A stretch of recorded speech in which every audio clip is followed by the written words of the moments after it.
God's promise, your purpose. Numbers 23, verse 19 says, God is not one that can tell a lie. My brothers and sisters, God's word cannot go void. If God says it, it is so. God's word has all power.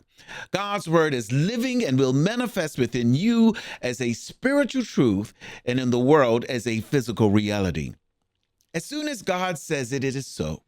God proved the power of God's spoken word through creation. I am confident that God created the heavens and the earth. Whether you believe in the biblical narration of creation or the scientific Big Bang theory, it does not matter. God did it. All of creation belongs to God. When God said, "Let there be light," there was light. The sun and the moon took form. When God said, "Let there be life," God's word flew through the air, swam in the seas, and traversed the lands. Just mere words ignited life. If God says it, that's it. It's done. Just because we did not claim a promise from God does not mean that God told a lie. It simply means that we did not choose God's promise, appropriate to the depth of our faith and the fortitude of our spirit. Imagine, if you will, that there are two doors. One door is labeled promise and the other door is labeled maybe.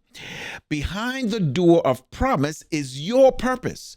And behind the door of maybe is a room full of maybe friends, maybe relationships, maybe love, maybe wealth, just maybes.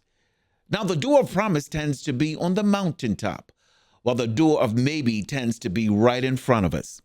Now, to get to the mountaintop, to open the door of promise, we've got to climb Mount Faith.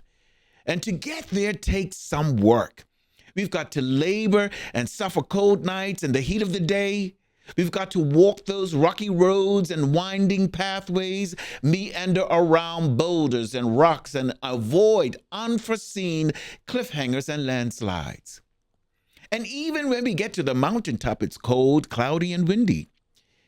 Even though the door says maybe, many choose that door because it's easy and walk into a room full of maybes because we don't trust the promise and purpose and rather listen to our saboteur.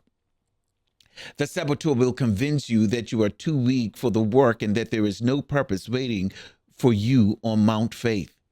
Many choose the door of maybes to find a space full of doubt, fear, and what ifs.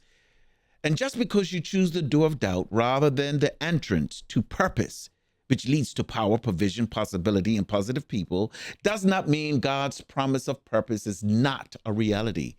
It simply means that you decided to go through the door of maybe rather than ascend to the mountaintop and open the door of God's promise and your purpose.